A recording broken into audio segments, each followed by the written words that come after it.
সংসার মানে একতরফা সার্ভিস না, সংসার মানে দায়িত্ব ভাগাভাগি, সংসার মানে একে অপরের সাথে মিলেমিশে থাকা, সংসার মানে সুখ দুঃখ হাসি কান্না দুজনের সাথে দুজনের শেয়ার করা। হ্যালো এভরিওয়ান, আসসালামু আলাইকুম। কেমন আছেন সবাই? আশা করছি দেশ ও দেশের বাহির থেকে যে আমাকে দেখছেন আল্লাহর রহমতে ভালো আছেন, সুস্থ আছেন। চলে আসলাম নতুন আরেকটা ভিডিও নিয়ে। আশা করছি ভিডিওটা শুরু থেকে শেষ পর্যন্ত দেখলে আপনাদের কাছে ভালো লাগবে। আপনারা যারা লাইফস্টাইল ভিডিও দেখতে পছন্দ করেন, আপনারা চাইলে আমার এই চ্যানেলটা সাবস্ক্রাইব করে আমার সাথে থেকে যেতে পারেন এবং লাইক কমেন্ট শেয়ার করে আমার পরিবারের সঙ্গী হয়ে যেতে পারেন। সকালে ঘুম থেকে উঠে নাস্তা করে নিয়েছি, তারপর সংসারের কাজ শুরু করে দিয়েছি। সংসারটাকে খুব সুন্দরভাবে পরিপাটি করে গুছিয়ে তারপর রান্নাঘরে চলে আসলাম। সংসারের কাজ যতই করি না কেন রান্না তো করতেই হবে, রান্নাঘরের কাজগুলো তার আমাকে ছাড় দিবে না।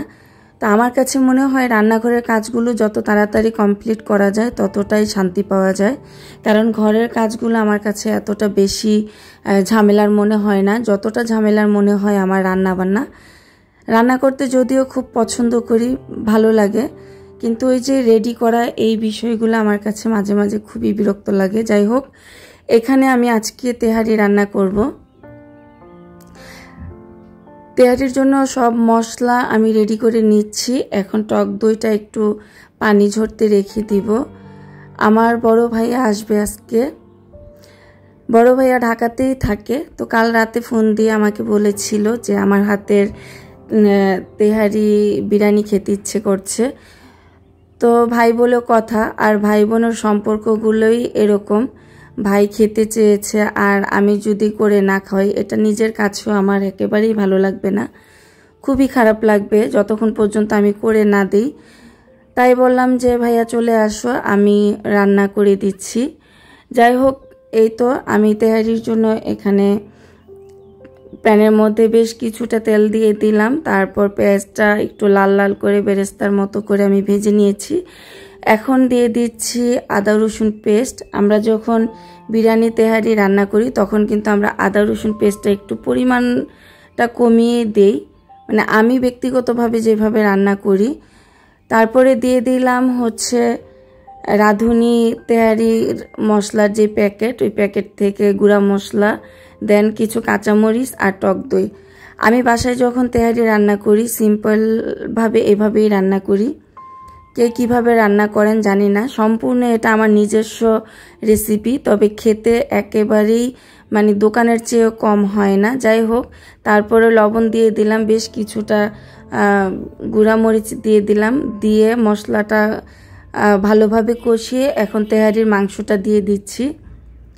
তেহারির মাংসটা আমি এমনভাবে কষাবো কষানোর মধ্যে যেন একেবারে সিদ্ধ হয়ে যায়, আর মাংসতে যে পানিটা ছিল ওই পানিতেই কিন্তু মাংসটা আমার সিদ্ধ হয়ে যাবে। তো এদিকে মাংসটা হতে হতে এই পাশে আমি কিছু মুরগি ম্যারিনেট করে নিব, হলুদ মরিচ লবণ দিয়ে ভেজে তারপরে রান্না করব। তো রান্না বান্নার ফাঁকে একটা কমেন্ট পড়ি। আনিশা তাসফি আপু কমেন্ট করেছো বাগেরহাট থেকে।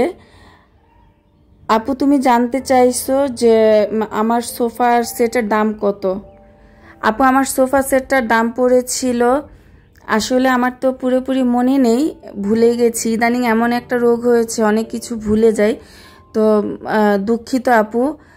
তবে আইডিয়া দিয়ে দিচ্ছি, আমার মেবি পড়েছিল আমার টেবিল সহ 35,000-এর মতো, 32 থেকে 35,000-এর মতো এরকম প্রাইস পড়েছিল। তবে একটা কথা ব্যক্তিগতভাবে তোমাকে বলি, যদি এই ধরনের সোফা নিতে চাও তাহলে আমি যেহেতু আমার কাছ থেকে প্রাইসটা জানতে চেয়েছো, আমি এটা নিষেধই করব। এগুলা খুবই শৌখিন সোফা, এই সোফাগুলা রাফ ইউজ করতে গেলে ভালো থাকে না। আমি এই সোফাগুলা কিনে অনেক বেশি ঠকেছি। তবে এই ধরনের সোফা অনেক দামের ভিতরে পাওয়া যায়, ওগুলা কিনলে ঠিক আছে। তো যাই হোক, এই যে ফাঁকে কিন্তু গতকালকে বাজারে গিয়েছিলাম মাসকাবাড়ি বাজার করতে। কিছু বাজার আমার গুছানো হয়ে গেছিল, কিছু বলতে সবই গুছানো হয়েছিল, আর এগুলা বাকি ছিল। এই যে কিছু স্কাবার, তারপরে হচ্ছে টেবিল মোছার টাওয়েল, এগুলা নিয়ে আসছিলাম, তাই এগুলা এখন বক্সে সুন্দরভাবে রেখে দিলাম। তো এখানে কিন্তু আমার মাংসটা অনেক ভালোভাবে কষানো হয়েছে। এখন আমি মাংসটা তুলে নিচ্ছি একটা পাত্রের মধ্যে। তুলে যেই তেল আর মশলাটা থাকবে, ওই তেল মশলার ভিতরে আমি হচ্ছে পোলার চালটা ভেজে নিব। পোলার চালটা আমি ততক্ষণ ভাজবো যতক্ষণ পর্যন্ত চালের গায়ে চালে একটা শব্দ যেমন হয় ভাজার সময়, এরকম একটা শব্দ যতক্ষণ পর্যন্ত না হবে ততক্ষণ পর্যন্তই আমি নেড়ে চেড়ে ভেজে নিব। আর ঝরঝরে পোলাও করতে হলে কিন্তু পোলার চালটা খুব ভালোভাবে ভেজে নিতে হবে। আমরা চাল ভাজি যেভাবে, ঠিক ওরকম ঝরঝরা করে ফেলতে হবে ভাজতে ভাজতে। তা আমার কিন্তু এই যে দেখলেই বোঝা যায় অনেক ভালোভাবে আমি ভেজে নিয়েছি। এখন পরিমাণ মতো পানি দিয়ে দিচ্ছি, আর পাশের চুলায় আমার মুরগিটাও হচ্ছে। এই ফাঁকে আরেকটা কমেন্ট করে নিচ্ছি। নূরজাহান আপু কমেন্ট করেছো, আপু আপনার ফার্নিচারগুলো কেমন লং লাস্টিং? আমার ফার্নিচারগুলো আলহামদুলিল্লাহ অনেক লং লাস্টিং। আমার ফার্নিচারগুলো আসলে, ফার্নিচার তুমি যত যত্ন করবে ততই লং লাস্টিং হবে। ফার্নিচার হচ্ছে যত্নের কাছে, যত্ন না করলে ফার্নিচার ভালো থাকে না। তা আমি কিন্তু আমার সংসারের যত ফার্নিচার আছে খুব যত্ন করে আমি ফার্নিচারগুলো ব্যবহার করি। এগুলোর মধ্যে শুধুমাত্র আমার সোফাগুলো একটু সাধারণ পড়েছে, মানে নর্মাল পড়েছে। যেই দামে আমি সোফাগুলো কিনেছি এই দামে আমি চাইলে হয়তো কাঠের ভালো সোফা বানাইতে পারতাম, কিন্তু সেটা না করে আমি অ্যাটাচড ফোম সোফা কিনে আমি খুব বেশি ঠকে গেছি। তো তারপর আমি সোফার যত্ন যেভাবে করি, পাশে দুইটা টুল দিয়ে দিয়েছি। বাসায় যখন আমরা টিভি দেখি বা বসি, বেশিরভাগ ক্ষেত্রে কিন্তু ওই টুলগুলাতেই বসি, সোফাতে একটু কম বসি। এটাই হচ্ছে আমার যত্ন। মাঝে মাঝে আপনাদের ভাইয়া বলবে যে সোফা কিনেছো কি শুধু সাজিয়ে রাখার জন্য, কিন্তু আসলে বিষয়টা তা না। যত্ন করা হচ্ছে আমার জিনিসটা যেন দীর্ঘদিন আমি ব্যবহার করতে পারি। তো যাই হোক, রান্নাঘরের কিন্তু রান্না শেষ, প্লাস আমার রান্নাঘরের মোছামাছিও শেষ, শুধু থালা বাসন সব আছে। রান্না করার পরে তো এক গাঁটটি কতগুলো বের হয়, তো এগুলা রেখে চলে আসলাম ডাইনিং টেবিলটা মুছে পরিষ্কার করে নিতে।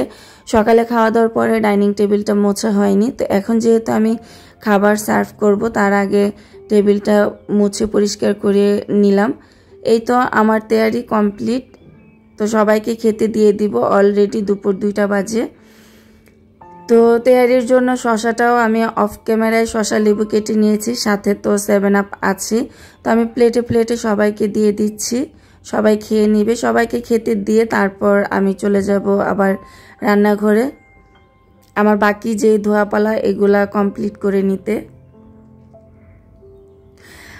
আর কি বলবো আপুরা, নিজের প্রশংসা নিজেই করি। আমার তেহারিটা এত বেশি মজা হয়েছিল। যদিও আমি তেহারি খুব পছন্দ করি, তবে ওইভাবে পেট ভরে ইচ্ছা মতো খাওয়া সেটা আমি খেতে পারি না আমার গ্যাস্ট্রিকের প্রবলেমের জন্য। কিন্তু এত ভীষণ মজা হয়েছিল। যদি পারতাম আপনাদের সবাইকে খাওয়াতে তাহলে আমি সবাইকে খাওয়াতাম। তবে যদি আপনাদের রিজিকে থাকে আর আমাকে যদি আল্লাহ পাক সামর্থ্য দেয়, ইনশাল্লাহ হয়তো আপনারাও খেতে পারবেন। তো যাই হোক, এইদিকে দেখেন আপনাদের ভাইয়া কি এক কাজ করে ফেললো। কাজের মধ্যে কাজ, কতগুলা মুরগি নিয়ে আসছে। তো মুরগিগুলা কেটে পিস পিস করে বক্সে করে ফ্রিজে রেখে আবার রান্নাঘরে চলে আসলাম। এখন রান্নাঘরের ধোয়াপালাগুলো সব ধুয়ে বাকি রান্নাঘরটাও আমি পরিষ্কার করে চলে যাব গোসল নামাজে। গুছিয়ে কাজ করা আমার কাছে এক ধরনের আর্ট। অলসতা যদি থাকে তাহলে আপনি গুছিয়ে কাজ করতে পারবেন না, সব কিছু পরিষ্কার পরিচ্ছন্ন পরিপাটি করে কখনোই রাখতে পারবেন না। আপনি যদি পরিষ্কার পরিচ্ছন্ন পরিপাটি থাকতে চান, সর্বপ্রথম আপনাকে অলসতা দূর করতে হবে। অলসতা দূর না করলে আপনি কখনোই পরিপাটি থাকতে পারবেন না। তো আমার কিন্তু এই যে ধোয়াপালাগুলো সম্পূর্ণ আমি ধুয়ে, তারপর রান্নাঘরটাও আমি মুছে, এই তাওয়ালটাও ধুয়ে আমি এখন জালনাতে দিয়ে দিব শুকানোর জন্য। আর এই যে ফাইনাল লুক আমার রান্নাঘরের। রান্নাঘরটা পরিষ্কার পরিপাটি করার পরে এত ভালো লাগে, তখন মনে হয় যে এই রান্নাঘরে আমি আর কখনো রান্নাই করব না, এইভাবেই সাজানো গুছানো রেখে দিব আমার রান্নাঘরটা। তো এটা তো আর সম্ভব না। তো যাই হোক, আমার গোসল কমপ্লিট হয়ে গেছে। এখন আমি খাবারটা নিয়ে খাচ্ছি। এই দেখেন কতটুকু তেহারি নিয়ে বসেছি, নিজে রান্না করেছি, নিজেই খেতে পারছি না। তবে নিজে খেতে না পারলেও সবাইকে খাওয়ানোর মধ্যেও অনেক বেশি আনন্দ আছে। তো একটা নাটক দেখছিলাম আর খাচ্ছিলাম। আমার প্রায় ভিডিওতে আপনারা দেখেন যে আমি খাওয়ার সময় কিছু একটা দেখতে দেখতে খাই। আমার ভালো লাগে। সারাদিন তো ব্যস্ততার মধ্যে কোনো নাটক দেখা হয় না। যখন ফ্রি থাকি খাবার টাইমটাতে, তখন একটু কোনো নাটক দেখতে দেখতে আমি খাবারটা শেষ করি। তবে নাটক আমার যেহেতু ফেসবুক পেজ আছে, ইউটিউব চ্যানেল আছে, ইউটিউবে ভিডিও কম দিলে ফেসবুকে রানিং থাকার চেষ্টা করি। তো সেই দিক থেকে কিন্তু আর সময় হয়ে ওঠে না। আর ফেসবুক লিঙ্কটা আমার বায়োতে দেওয়া আছে, আপনারা চাইলে আমার ফেসবুক পেজে গিয়ে ঘুরে দেখে আসতে পারেন।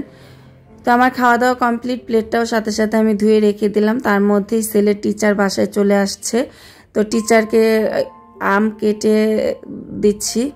টিচারকে আম কেটে দিতে দিতে আপনাদের কাছ থেকেও বিদায় নিয়ে নিচ্ছি। আমার আজকের ভিডিওটা কেমন লেগেছে আপনাদের কাছে কমেন্ট করে জানাবেন। ভুল ত্রুটি থাকলে ক্ষমা করে দিবেন। দেখা হবে নতুন আরেকটা ভিডিওতে। সেই পর্যন্ত সকলের প্রতি মন থেকে অনেক অনেক দোয়া রইল। ভালো থাকবেন, সুস্থ থাকবেন। আল্লাহ হাফেজ। আসসালামু আলাইকুম।